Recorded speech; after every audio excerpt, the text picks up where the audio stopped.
Now, in one of the best indications that people really are starting to sense that this might have gone a bit too far, Kelly Loeffler has done a pretty extraordinary backflip. She was Georgia's senator who was running for her race again after the Senate runoff, didn't quite make it this time, and had been previously protesting the result, even as the counting got underway today for this certification process. But after these rioters have stormed the Capitol building, she's since changed her mind. When I arrived in Washington this morning, I fully intended to object to the certification of the electoral votes. However, the events that have transpired today have forced me to reconsider, and I cannot now in good conscience object to the certification of these electors. The violence, the lawlessness, and siege of the halls of Congress are abhorrent and stand as a direct attack on the very institution my objection was intended to protect,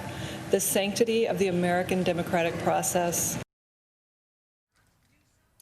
Now, there's been 3 major protests by Donald Trump supporters since the election here in Washington, D.C., one right after the election count came through in favour of Joe Biden, and that's the first instance we saw Donald Trump engaging with his protesters, saying that the election had been stolen. There was another in December as the Electoral College formally voted for their result. But today's certification really changed in tone when you had President Donald Trump quite symbolically stand in front of the White House and say that the election had been stolen and prompt his supporters to then march up to the Capitol. It seems to have come off the back of some pretty tense